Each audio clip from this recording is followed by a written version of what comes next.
to season 3 of the United by Coffee podcast, where our mission is to unite the world through coffee. And I'm Christy Ross. Hey, I'm Greg Hess. So Greg, when it comes to roasting, how much do you know? Sadly, I would say I know the bare minimum. I know that it exists. I know it's a huge, important step. I've watched TikToks about roasting hacks, how to do it at home, and I think the closest I've ever gotten to a roasting machine is I remember, I don't know if you knew this place, Ipso Facto on Western in Chicago, when it was really cold in the winter time. They had a roaster in that little coffee shop, and I would go in there and sit by the roaster to stay warm as I was writing or working on something. So, maybe sitting near a roaster in Chicago is probably the closest I've gotten to the actual roasting process. I love that. I love that. I love the warmth coming from it, that you Yes. gravitated towards that. Oh my God. I haven't actually thought about it as a heating alternative. Yes, maybe this is a disruptive space, U3 at home roaster / central heating. That could be the next business. Perfect. Definitely a disruptor. Yes. All right. Well, our next guest is behind a name that many of our listeners, at least the roasters that are listening, certainly know. And so today we are talking about PROBAT, which is a global manufacturing company of high quality roasters. PROBAT is owner managed and family owned for about 155 years. Our guest, Scott Stouffer, is PROBAT's chief sales officer, and he's been involved in coffee for almost 30 years. Prior to that, he was a research engineer at Kraft Foods, moved from Kraft to Starbucks in the early days, and had a long career there. Now he's leading global sales for PROBAT. Welcome, Scott. Thanks for coming on the show. Thank you very much. It's great to be here, and it's great to talk coffee. I love talking coffee. We got a lot to talk about, that is for sure. And my understanding is you are on the West Coast right now, so you're sort of in Greg's neck of the woods. It's very true. I'm in Northern California today. I spent a very good day with my colleagues at UC Davis. I think we're going to talk about that later on Wednesday, and then visited some customers Thursday and more customer visits today. Let's do this to start out and help our audience sort of get the breadth of your experience. You've seen a lot of changes in the coffee industry. So take us back to what drew you into coffee in the first place. I got myself into coffee almost a little bit accidentally, or I got myself into coffee just because I was in the right place at the right time. Shortly after graduating college, my wife decided she wanted to do graduate work, and she got accepted at the University of Washington in Seattle. I followed my wife out to Seattle, and I found a position with this little expanding startup company 30 plus years ago called Starbucks. And I was one of the first, I'll say I was the first process engineer that was hired there. And in a very strange twist, I was hired to work on Starbucks' joint venture with Pepsi. And the Pepsi team was demanding that Starbucks bring on some process engineering competence, and I happened to be in the right place at the right time. So the Starbucks product with Pepsi that I think we all know and love is the bottled Frappuccino, and there were a few other products that were in concept development at the time. So that was my start at Starbucks, was helping this partnership scale up products, liquid coffee products for national distribution. I love that. And what a way to start. yeah, my first week at Starbucks, I remember coming home in the evening and my wife would say, "Your eyes are really wide." And I'd say, "They have espresso machines. All the free coffee I can drink. I learned how to make espresso myself. I steamed milk and I made lattes and I made cappuccinos." And I start talking faster and faster and faster. And my wife's like, "Whoa, slow down, slow down." So I love that. I had to temper myself after a week or two to realize there's only so much caffeine I should have in a day. Have you switched to decaf since? Oh no, I think I've just improved my tolerance. There you go. Well, Scott, you've been working in coffee mostly at the macro level, it sounds like, and like you just said, watch Starbucks grow into one of the largest roasters. Now you're at PROBAT selling roasting machines globally, primarily in the macro market. Before the interview, you were just telling us, you spend time flying all over the world, which sounds like a blast. Do you have any stories about companies that you've met when you were just starting out and were able to see these roasters scale and become successful? I know you mentioned Starbucks as one, obviously, but any others come to mind?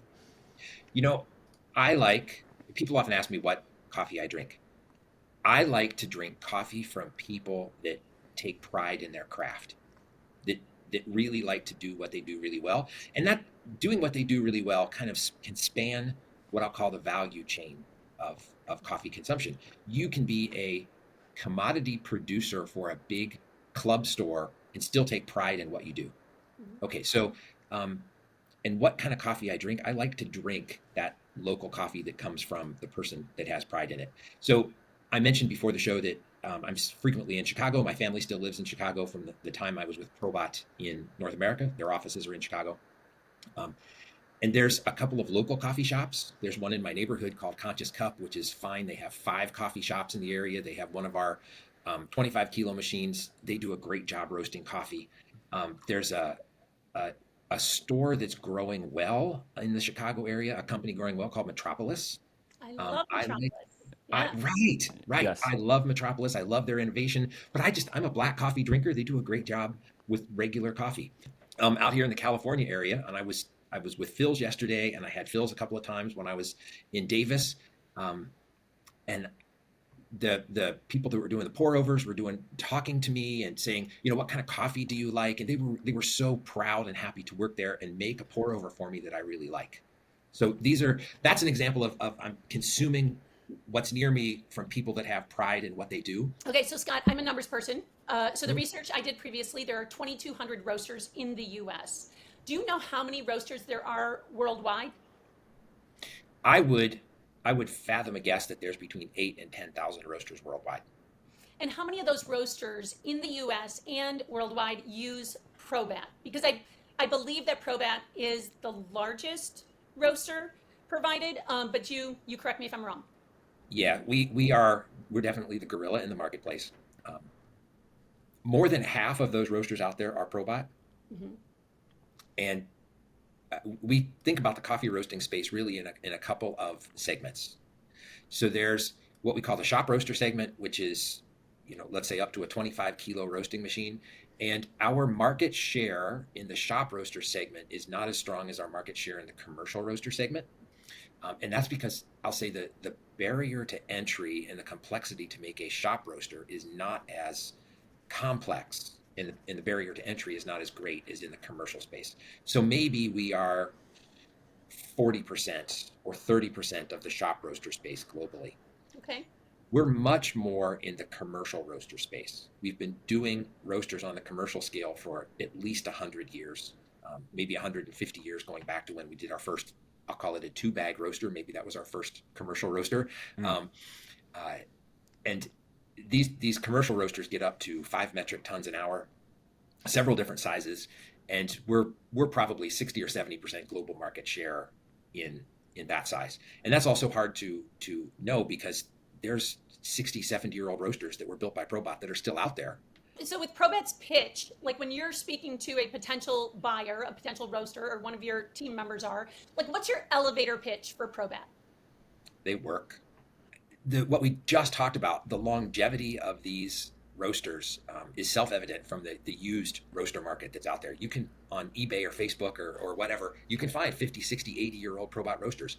So they do work, they do last. But what we do today is they're clearly built to today's modern specifications that will work for you in 2024, but then they'll work for you in 2044 and 2054. And we have the ability to upgrade them. We have the ability to improve on the pollution control system if that's required. We have the ability we're increasingly getting the ability to do things like remotely join you and watch you roast and help you improve the situation, fix something, diagnose errors.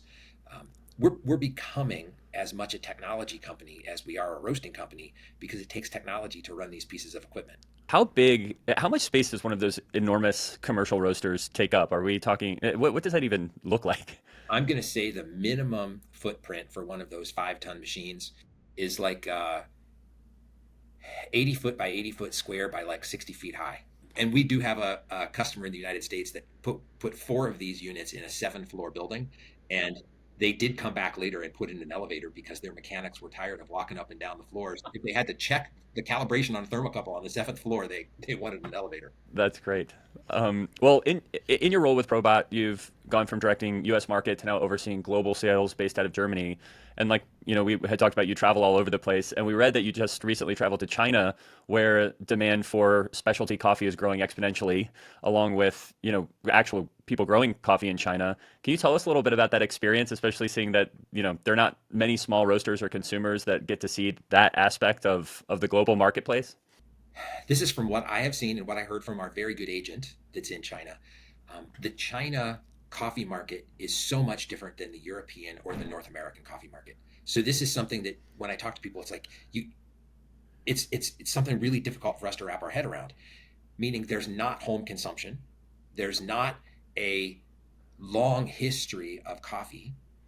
What there is this coffee house experience that's become a social place to meet. And so the Starbucks, the Luckins, the Cooties, the Markers, these are the coffee cafes, if you will, that are expanding rapidly. These are very social places where people meet, where they buy their drink and they sit in the shopping mall just outside the Luckin Cafe, and they meet and they talk to their friends. Um, and it's amazing how fast this is growing. So this started, of course, in places like Shanghai and Hong Kong, but now these cafes are in all of the cities, all of the shopping malls, all the center cities, in nearly every city of size in China. Is the taste profile similar to other places in the East? No, it's definitely more Western. Okay. It's more of an iced cafe in the warm weather, a drip coffee in the colder weather, cappuccino type of location. But they're growing coffee in China now, right? They are. Yeah. Okay. They are. It's not near enough to meet the needs. Got it. And it's like you would see Hawaiian coffee in the United States in a cafe, or you might see a Panamanian coffee in the United States in a cafe. It's a sales point. It's an interesting thing to have. It's not their espresso blend. I'm super impressed sort of with the depth in which PROBAT partners with other impactful organizations. So how does PROBAT actually choose the partners that they work with? Are there certain criteria that they look for? I would say, and I'm very impressed by PROBAT's desire to do environmentally sustainable solutions. And this started at PROBAT long before I got there 15 years ago. And there's two parts to it. It's what we do, being sustainable in what we do, and it's offering sustainable solutions for our customers. So we completely understand, if you look at the carbon footprint of coffee production from the field in Brazil or Colombia or Kenya all the way to the cup of coffee that you might consume at your house or that I get at this hotel here in Northern California. In that global footprint, the coffee roasting operation is somewhere between 2 and 4% of the total carbon emitted. Right? In the global footprint, there's consumption at the field where fertilizers might be applied, and there's certainly a lot of transportation that goes into getting the green coffee from the field to the roasting plant. There's a lot of consumption in like through packaging and warehousing, but then the distribution, and probably 40% of the energy consumed making this occurs in the consumer's home or the kitchen where the coffee is brewed. Okay, so PROBAT could say, all right, we're less than 5% of the total energy consumed. We don't need to do anything, but that has never been PROBAT's attitude. So in the two parts where we can have an impact, one is what we do. We have an aggressive plan to be carbon neutral by 2030. And it started with covering our manufacturing facility in Germany, the roof of our manufacturing facility with solar panels, which actually provides enough electricity to run our entire manufacturing operation. We can't heat it, so in the winter it would be a little cold in our facility, but we could actually run the manufacturing facility off solar energy. And we have similar initiatives in place and pushing those forward. We measure the amount of energy that every employee uses, and we do a total carbon footprint of our manufacturing operations and all of our employee operations, including travel, in order to see where we are and what we have to do in order to become carbon neutral by 2030. Okay, but that's just what we do. For 20 years, we've been for longer than that, we have been doing energy reduction and carbon footprint reduction solutions for our customers. So we were the first we're the first roasting supplier to do recirculating roasters, which reduces the energy consumption. We then developed what we call low temperature recirculation, which saves like another 10%. We do green coffee preheating, which saves 20+% of the energy requirements. So you take the emissions take the cleaned air that comes out of the pollution control device of the roaster, and you pass it through green coffee in order to heat the coffee to about 220 degrees Fahrenheit, and then you charge it to the roaster, and that's free energy. We have at least 3 different types of pollution control systems that we offer. that became increasingly lower energy consumption. And we were the first people to offer regenerative thermal oxidizers on coffee roasters, which we still offer today. And in a 24-hour a day operation, a regenerative thermal oxidizer is about 7% of the energy requirement if you were using a thermal oxidizer. PROBAT is so happy, really happy, to work with customers in North America that have the foresight to know what's happening and where they're going. And I'll call them out: Starbucks, Nestle, JM Smucker, Costco. There's a couple of contract manufacturers. One's called Mother Parkers. They're in Toronto and they're in Fort Worth. All of these companies that I mentioned, they have long-term energy reduction goals. They have adopted green coffee preheating. They have adopted regenerative thermal oxidizers. They don't even consider a roaster that's not non-recirculating. So I'm really happy in North America to have companies like the ones I just mentioned leading the way and thinking about energy reduction.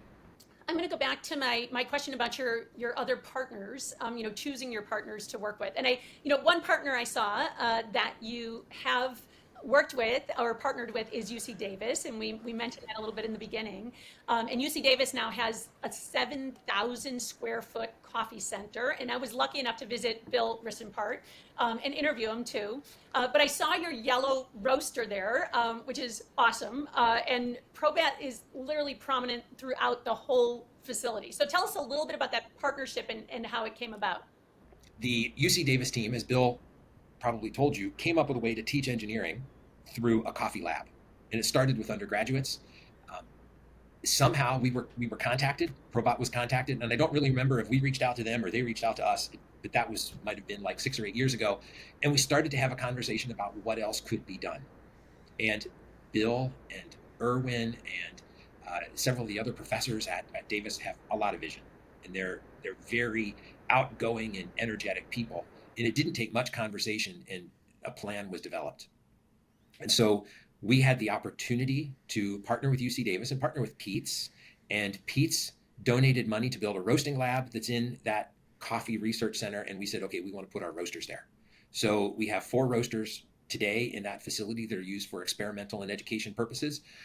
And once we start seeding this process, amazing things have started to occur. And there's a doctorate student there now that's working on a roasting handbook, and she will quantify the impacts of roast profile on 12 different chemical changes inside coffee as well as flavor. And so we will now have a handbook that will be published through SCA in a couple of years when she is done with her work, that will be able to give to the coffee industry that says more air, less heat yields this flavor. Less air, more heat yields this flavor. If you want body, roast with this type of profile. If you want to accentuate acidity, roast with this profile. If you want sweet caramely notes in your espresso, roast with this profile. And this is all published, peer-reviewed scientific data, so it's no longer just somebody with an opinion. Bill made that comment of how much focus has been on an industry like wine, for example, where there's decades and decades of viticulture research, but coffee was even though coffee is globally a more widely consumed product. Yes. And there's a lot of wine is produced in the United States. There's a lot of USDA money that can go to wine. Coffee is not. But it doesn't mean that there is really good work going on in coffee in places like Colombia and Brazil. It's mostly agricultural focused, not necessarily like this roasting and consumption focused. But there is a lot of good work going on. Places like UC Davis can help us as an industry tie it together. Quick question, and I realize as we've been talking to you, Scott, throughout the interview here, I have been pronouncing the name of PROBAT incorrectly as PROBAT. So it's PROBAT. So tell me, how many facilities does PROBAT have throughout the world? So we have 4 facilities that are dedicated to coffee roaster production or service throughout the world. And that's the corporate offices in Emmerich.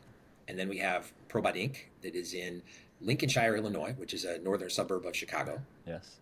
And then we have PROBAT Leo Gap, which is in Curitiba, Brazil. And we have PROBAT India, which is in Bangalore. Wow. Now, I would be remiss if I didn't say that PROBAT also recently became just as big in food, with a focus on confections and chocolate. And we did this through the acquisition of a couple of other companies that are peer companies that made confection equipment. We've been in that acquisition process really for about 20 years, but we just purchased 2 more in March. And we are now 14 companies in 9 countries. And we're just as big in confections and nut roasting and processing and malted barley roasting and processing. We're just as big in that as we are in coffee. I love that. Okay, Oh, so wow. as we expand U3 Coffee, calling you for confection, calling you for roasting barley and nuts and all of that. That's awesome. I did not know that. I love learning new things. Yeah, next time we'll have to meet in person and we'll have the taste test of the processed malted barley. I would love that. Absolutely. And my husband and I were actually in your Lincolnshire facility. So I'll share a picture with you of us standing there with a PROBAT machine. But it was very impressive. It was huge. Walked through the whole facility. Yeah, outstanding. Is the roasting technology, I mean, not to dumb it down too much, but is it generally the same, and that's why you can sort of extend into these other markets and other food groups and things like that? Boy, it's a yes and a no. Yeah, okay, I figured, I figured, but Cocoa nib roasting and malt roasting, they it happens on equipment that looks very similar to a big industrial coffee roaster, but the process control, the temperature profiles, the things that we're doing to those raw materials is much different than what we do to coffee. I need to spend a little time at the UC Davis lab or something, learning my roasting engineering before I go down that path. Tell us a little bit about the work that you've done as a mentor to others. I want to create engineers that want to create things. And I have spent time in high schools, I've spent time in universities talking to students about what career potentials are out there and how they would go about getting it. And I'm very fortunate to work for a company like PROBAT that, when there's one or two kids that comes up to you after that presentation and says, "Hey, that's really cool. Can you tell me more about it?" And I can say to them things like, "We have internships over the summer. Like, why don't you come and I'd be happy to pay you $25 an hour and you can help me do this or this or this." So David Myers, we talked about a little bit earlier, who is from Mighty Good Coffee. We've also interviewed him. He was our very first interview. So he told me that you are a big fan of Major Dickinson's blend, which I think is from Pete's Coffee, and Yep. which leans sort of towards the darker roast. And he said that you've challenged some new roasters that have taken classes at PROBAT to match that roast for you, and no one's been able to do it to date. It's not the easiest finished product to replicate, which is why I have said to some of the classes that David has hosted, and they say, "Hey, what's your favorite coffee? What do you want to replicate?" I'm not going to say that that's necessarily my favorite coffee. I throw that out because I know it's a hard coffee to replicate. What's one memorable story that stands out to you from your years in coffee?